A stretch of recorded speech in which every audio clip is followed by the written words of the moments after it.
Hakimullah bin Khabilu merupakan graduan ijazah sarjana muda sains teknologi pembangunan produk dengan kepujian Fakulti Industri Asas Tani Fiat Universiti Malaysia Kelantan UMK Kampus Jeli pada tahun 2017. Pertama kali menerima tawaran melanjutkan pengajian di Fiat mengundang perasaan gentar dan takut pada mulanya untuk berjauhan dengan keluarga. Namun, pilihan untuk melanjutkan pengajian di negeri Cik Siti Wang Kembang ini pudar sebaik sahaja kali pertama menjejakkan kaki ke UMK Kampus Jeli. Selepas menamatkan pengajian, beliau terus mengambil alih syarikat bapanya yang meniaga kedai maruku di Pulau Pinang secara kecil-kecilan pada mulanya. Okey, bila kita datang mula involve dalam syarikat family ni, first kali kita kena clear cut lah kita punya position dalam syarikat tu lah. So masa permulaan saya nak masuk tu, saya tanya dulu family, terutamanya ayah saya. Okey, kalau saya masuk, saya boleh dapat kebebasan tak nak buat dengan cara saya. Bila mereka agree, baru saya masuk. Kalau mereka kata okey, mereka kata okey, term saya apa semua, then okey, then kita tubuhkan satu syarikat mempunyai semualah adik-beradik, adik saya, bapak saya semua ada jadi shareholder dengan director, supaya in future walaupun apa-apa jadi pun semua ada share lah. So tak ada conflict of interest. Beliau berjaya melakukan penjenamaan semula produk yang sedia ada dan telah membuat beberapa perubahan penting untuk memasarkan produk secara lebih meluas dan efektif. Marketing ni first kali dulu kita mula dengan kita buat kolaborasi lah, selalunya dengan Laparpo, tahu Laparpo, Siakap Keli, O-Media. Dulu kita banyak bayar dulu awal-awal. Bila kita dah bayar macam tu, kita yang tu dapat feedback bagus juga. Tapi come one point macam sekarang ni, kita rasa kita better kita jadi influencer. Contoh macam adik saya, dia ada 90k follower dekat TikTok. So bila kita buat content macam ni, kita rasa kita sekarang ni dah jadi marketing, free marketing. Bila kita sendiri promote produk kita, so senang lagi benda tu nak reach. Cabaran utama kami adalah satu, bahagian, bukan nak kata lah, bila macam tiba-tiba perayaan ni, kita kadang-kadang tak boleh nak buat. Cabaran dia, so kita kena terpaksa cara fikir macam mana kita nak mempercepatkan production kita. So kita kena involve teknologi dah. So kita kena evolve mengikut masa kini lah. So saya telah nak buat mesin automatik ya. Sekarang ni kalau seminit mereka boleh buat 4, paling laju 5 seminit. Tetapi dengan teknologi kini, dengan mesin yang baru yang kami nak beli ni, seminit boleh buat 10 ke 12. UMK banyak memberi pendedahan tentang pelbagai ilmu dan ciri keusahawanan walaupun beliau merupakan pelajar daripada jurusan sains. Memang betul, kita berniaga ni memang nak duit. Tapi first kali kita kena fikir, kita nak buat satu benda ni, kita kena ada satu macam, kenapa kita nak selesaikan masalah orang. Bila kita selesaikan masalah orang, Allah bagi rezeki kat kita. Sebab kebanyakan orang ni nak duit. Tapi mereka tak feel tau, mereka macam kena betul-betul minat lah cerita dia. Bila you minat, duit tu akan datang kemudian. You buat, tapi you kena betul-betul lah, you kena study lah. Rancangan masa hadapan, sekarang ni kita akan pasarkan produk kita di GF Value Mart, mempunyai 39 cawangan di Malaysia. Salah satu lagi cawangan yang kita nak masukkan pasarkan produk kita adalah di Jaya Grocer dengan Village Grocer, which is kita akan pakai packaging bukan macam ni, dia akan lebih premium. So bila kita masuk premium market, kita punya margin akan lebih besar. And perancangan seterusnya adalah kita akan buat sistem stokis dan agent. Dengan penglibatan pelajar dalam aktiviti keusahawanan secara berterusan, ianya mampu meningkatkan kemahiran insaniah dan praktikal apabila bergraduat kelak.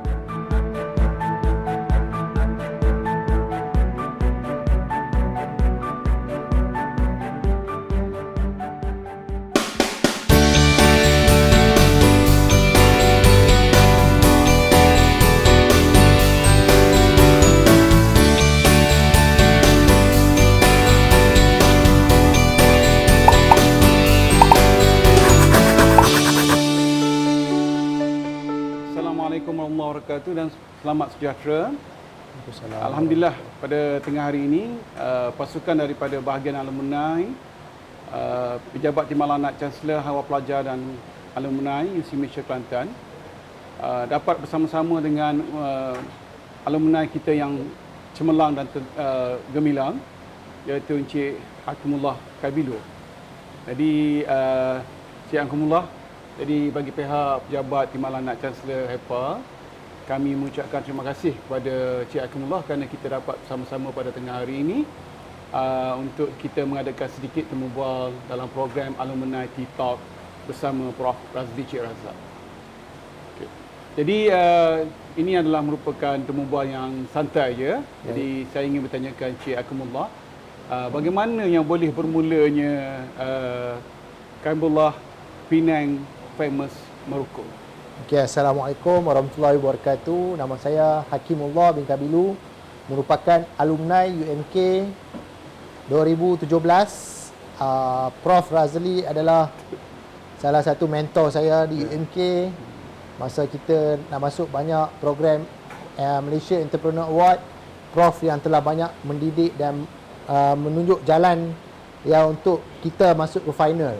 So, saya telah bermula berniaga Kabilu Penang Famous Maroko ni tercetusnya pada tahun 1966.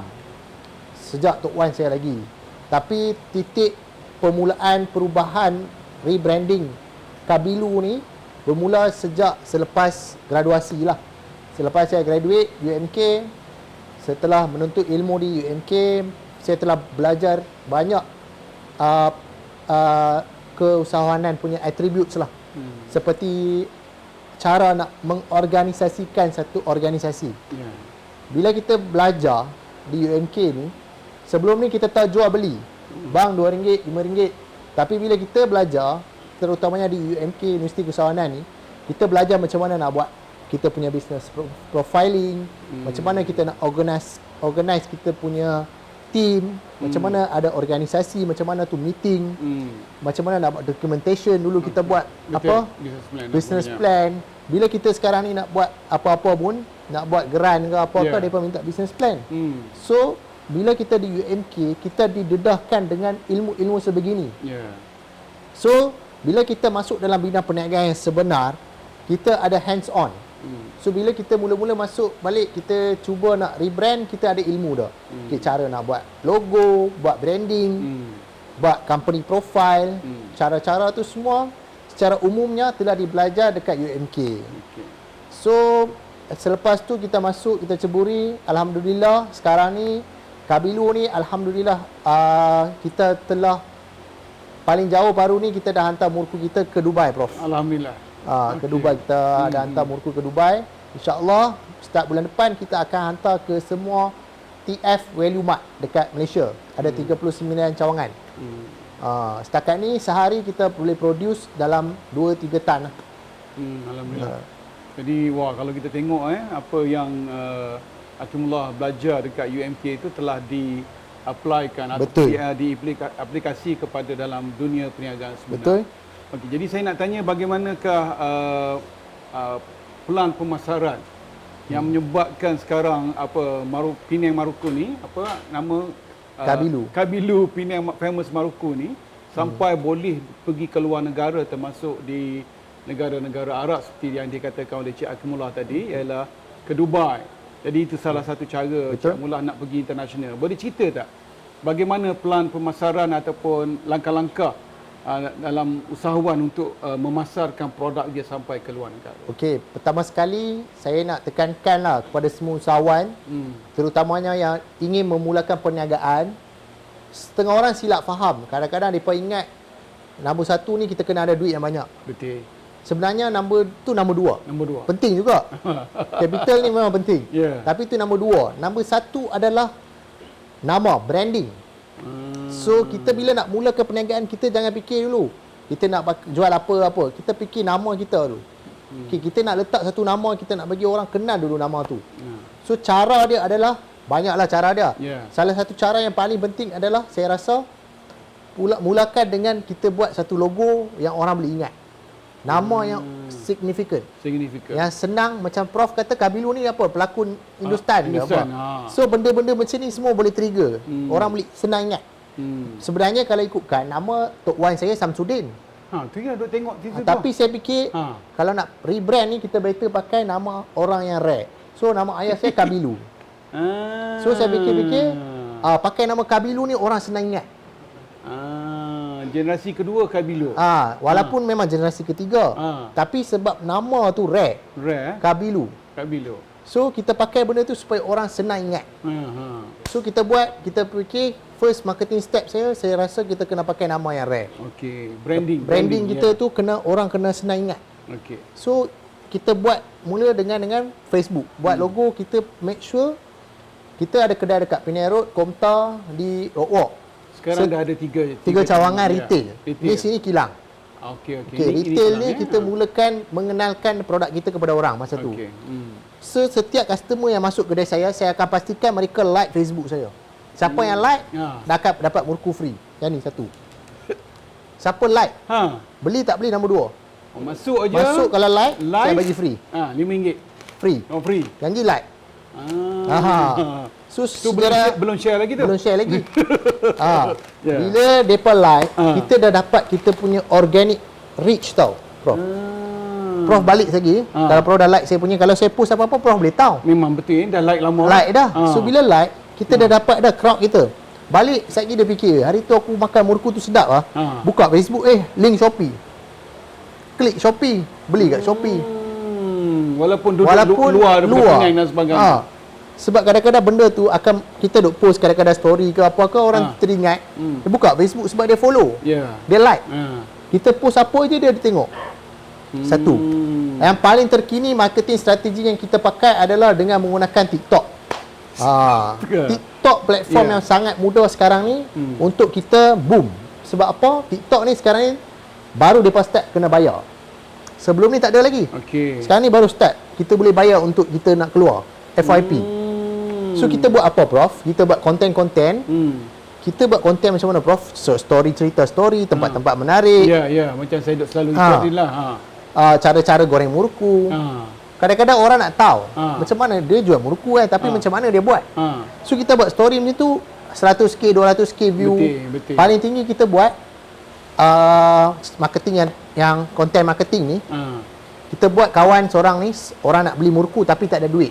Ada RM5 je dalam poket dia. Lepas tu mak dia call nak beli murku. Lepas tu dia tengok duit dia ada RM5. Lepas tu dia tak apalah, kita ni bos dah nampak dah daripada jauh. Oh, dia ada RM5 je. Lepas tu dia main nak beli. Kita pun kata, tak apa, saya belanja. Bagi kat dia banyak-banyak. Dia kata, terima kasih tuan. Alhamdulillah. Murah rezeki. Video tu 600k view. Tu dia. Daripada TikTok. Konten. Walaupun kita tak jual direct. Soft selling. Belakang nampak nama kita. Kita bagi murku kat dia free. Untuk murku apa ni dia bagi ni? Kabilu. Feel touching. Baru-baru ni, masa cuti sekolah kan sekarang ni. Ramai, Prof. Murku saya buat stok, buat beli standby. Saya standby 500 kilo, 2 hari habis. Sebab daripada TikTok. Orang ramai, abang nak tengok gambar abang TikTok tu kan, abang. Tapi kenduri kahwin pun dia pun nak gambar. Sebab daripada TikTok. So, kalau saya nak advice share, kalau kita boleh mulakan start dengan konten. Mula brand, lepas tu kita buat content marketing. Share kepada rakyat lah. And then guna in the same time social media. In the same time jangan terus nak saya jual murku datanglah beli. Orang tak nak beli. Murku Prof saya bagi kat Prof free. Ni murku apa ni? Walaupun saya tak menjual, tapi orang nak tahu murku apa ni dia bagi kat Prof ni. Itu cara dia lah. Jadi dengan kata lain, Hakim ni memang menggunakan platform social media yang memang sekarang digemari oleh semua rakyat ni. So you have reached the 600k just only one content. Total video viewer kami ya Prof 50 juta. 50 juta? Total lah video lain-lain gabung 50 juta viewer. 50 juta 1% cukup lah Prof. Because of the content. Content daripada TikTok. So daripada mana idea saya tengok you punya TikTok tu yang datang idea lawak-lawak campur dengan muzik sekali. Idea tu datang macam mana? Main mana? Idea tu datang macam mana, Prof? Saya dengan adik saya ada team lah. Dan bahagian marketing ni, bahagian TikTok ni. So kita akan buat apa? Setiap hari, lepas kerja-kerja apa semua settle, lepas kedai kopi, okey hari ni kita nak buat story apa? I see. So orang akan request banyak. Tempat best mana, tempat lepak kat mana best, tempat kopi, tempat makan Pasembur kat mana sedap, nasi kandar mana sedap. So kita tengok yang mana paling banyak orang request, kita akan buat orang apa yang orang nak. From the feedback from the viewers. So kita share video-video orang yang suka. Tapi cara tak langsung, video tu saya buat kat kedai saya. Betul? So belakang ada nama saya. So orang tengok video tu, walaupun video tu 600k orang dah tengok logo saya. Cukup lah. Walaupun saya share benda tu kedai makan. Tapi orang tengok belakang tu apa ni, Kabilu Penang. Dia kerja murku ni budak-budak ni. Yang kalau boleh saya tanya lagi extent of plan marketing ni, sebab menarik nampak gaya penggunaan social media dalam pemasaran. So yang untuk reachable kepada customers international pula, channel yang mana lebih sesuai? Kalau international, Prof. Kalau international ni, satu dia produk kita, walaupun kita ada brand kat Malaysia ni, kat sana dia tak penting sangat. Janji kita kena ada satu, kita lab test. Lab test. Produk kita ni kena certified. Kita kena buat nutrition test, lab test, ada chemical ke apa ke, yang tu penting. Lepas tu kena ada logo buatan Malaysia ni, senang laku. Buatan Malaysia. Sekarang ni sebab saya baru pindah kilang, halal, sertifikat halal dengan mesti ni dalam proses dapat balik. Sebab bila kita pindah, dia kena renew balik semua. I see. Sebab premis baru. Dia akan datang check balik, baru dia akan bagi semula.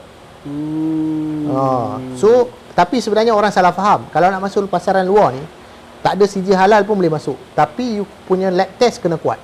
Nutrition test dengan lab test produk kita ni tak ada chemical. Kena ada. Satu lagi kena ada buatan Malaysia. Jadi kat belakang ni kena ada lab test ni, ada konten dia. Konten dia semua ni kena penting. And barcode kena ada. Barcode dia sini. Benda ni wajib lah kalau nak export. Barcode, satu lagi kita akan lekat satu stiker. Di import, di export, siapa? Kena ada. Kita mengeksport. Siapa yang import daripada sana tu kena ada. So alhamdulillah. So kalau kita ada benda tu, kita kena ada orang yang ada kat sana, representatif. Dekat Dubai tadi. So kita kena ada contact. Kalau kita tak build contact, contoh kalau dekat Kelantan, saya kalau tak kenal orang Kelantan, macam mana saya nak hantar barang kat Kelantan kan? Betul. Ni kawan-kawan Kelantan datang, kita pun kenal-kenal sembang-sembang, dia jadi abang jadi distributor. Macam tu lah. So saya ada kawan, saya duk beli parpu ni. Kita ada orang yang beli kan. Kita share container. So depa import, depa saya share container dengan dia orang. So bila barang masuk, dia pun kita tengok kita dah ambil banyak, dia offer saya. Saya nak hantar barang ni pergi Dubai boleh? Dia ada buyer kat sana, ada ready buyer.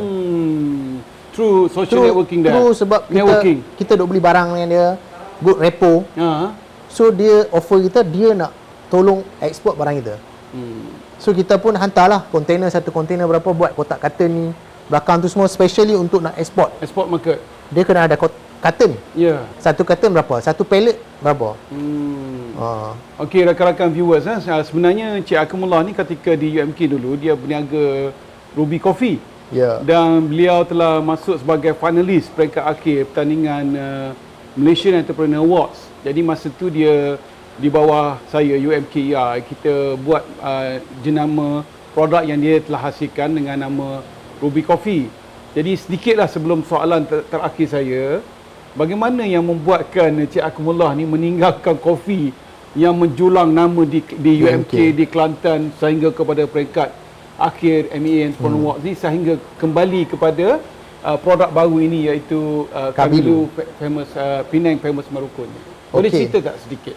Boleh. Sebelum kita mengakhiri temu bual ini. Masa dekat Kelantan, masa tu saya tahun 1. So saya mula dengan membuat satu syarikat nama Ruby Coffee. So bila buat Ruby Coffee ni, masa tu dekat UMK, dekat Jeli terutamanya, tak ada kedai kopi kawasan tu.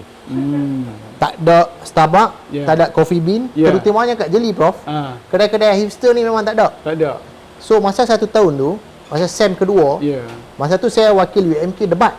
Debat dah. Debate. Bahasa Inggeris dekat memang famous. Royal Sami P UMS Sabah. Sabah. So bila pergi Sabah, masa tu saya berdebat dengan Syed Saddiq semua. Wah, ini peringkat saya ni. Okey. Pergi Syed Saddiq, depa ni semua let's go Starbucks apa semua dok. Ya. Bajet-bajet Kita pun kata apa lah depa ni kan. Lepas tu budak-budak UMK yang budak KL, budak bandar ni. Takim, let's go Starbucks. Kita tak pernah minum, Prof. Masa tu saya tak pernah minum Starbucks, kopi-kopi ni tak pernah, kita tertarik lah. Lepas tu bila kita pergi, saya tengok harga RM18. Mahal lah. Saya share, bro, masa tu. Saya dengan kawan saya share beli, share minum. Sebab mahal sangat. Sebab saya kata tak tahu, tak bisa minum. Minum share. Tahu okey, not bad lah. Esok tu mereka ni geng-geng Saddiq ni minum lagi. Saya kira seorang belanja berapa? RM38 sehari mereka belanja kat Starbucks. Tu saya tanya lah budak-budak UMK yang budak KL ni. Where you guys go for coffee usually in Kelantan? Sadly, there is no coffee bean Starbucks in Kelantan. So where you guys go? Back in PJ, Petaling Jaya, back in KL. Baru mereka pergi. So masa tu saya nampak satu masalah untuk diselesaikan. Entrepreneur looking for opportunity. When there is a problem, there is a solution. So masa tu saya terfikir, why not aku buka satu kedai kopi yang boleh menyelesaikan masalah mereka ni yang tak dapat kopi di Kelantan, terutamanya di Jeli. So saya come up with idea, kita buat satu kopi, start up, buat kafe, buat ini, propose kat UMK apa semua. Alhamdulillah dapat buat niaga apa semua. Okey, sesat majulah. Okey, alhamdulillah dah buka bacuk kat Jeli. Tapi bila satu time, bila saya ada F&B ni, kita kena ada person in charge yang tengok. Sebab apa? Dia hands brew. Bila salah orang buat kopi ni, habis the quality out. So kita kena sentiasa monitor benda ni. So fikir balik My Penang, saya dapat choice. Bapak saya kata kalau anak berniaga murku ni boleh, ke anak berniaga kopi pun boleh, ikutlah. So saya timbang tara tengok yang mana saya kena pilih. Saya tengok murku ni lebih viable. Sebab apa? Produk ni sekali satu production, then kita boleh ship barang ni ke mana-mana. Betul. Kalau kopi, saya nak buka satu kios, bro, RM60,000. RM60,000. Tapi silap buat, baca mesin rosak, mahal. Kos tinggi, risiko tinggi. Yang ni risiko tinggi, rendah, margin besar. Senang nak distribute, tak pening. Shelf life lama. So tiba-tiba timbang, nampak murku ni lagi buat duit. Lagi bigger margin. No headache. So saya decide dalam diri saya, okey tak apa. Kopi ni kita hold set. Kita buat murku fokus bagi brand ni betul-betul all out dulu. When time comes, my brother God, he can handle the things. The product already fully established in the market. Then I rebound lah, restart balik kopi saya. Alhamdulillah. Jadi rakan-rakan sekalian, kalau kita dengar tadi bagaimana pengalaman Encik Hakimullah, ataupun saya selalu memanggil dia Hakim, bagaimana dia membina empayar perniagaan ni sehingga boleh ekspor ke Dubai sekarang ini. Jadi kalau kita lihat, merupakan satu kecemerlangan kepada alumni UMK yang menghasilkan produk daripada family business berkembang sehingga kepada peringkat international. Dan kita pun dengar sehari beliau mengeluarkan maruku hampir 2 hingga 3 tan satu hari, satu pencapaian yang tidak terfikir di akal kita bagaimana seorang usahawan muda yang, untuk pengetahuan rakan-rakan alumni dan usahawan-usahawan yang melihat video ini, Hakimullah baru berumur 27 tahun. Masih lagi muda, remaja, orang yang handsome, seorang social media influencer. Saya selalu tengok media dia dan saya selalu follow dalam Facebook, IG dan juga TikTok. Jadi terima kasih banyak kepada rakan-rakan yang menonton rancangan ini, Alumni Tea Talk with Profesor Razli Cik Razak. Dan sekali lagi saya akhir kata ingin mengucapkan terima kasih kepada Encik Hakimullah Kambilu yang sudi menerima pasukan daripada bahagian alumni Pejabat Timbalan Night Chancellor HEPA. Dan insya-Allah kita jumpa lagi di ruang bicara lain bersama alumni Universiti Malaysia Kelantan yang lain juga. Terima kasih. Wabillahi taufiq wal hidayah. Wassalamualaikum warahmatullahi wabarakatuh.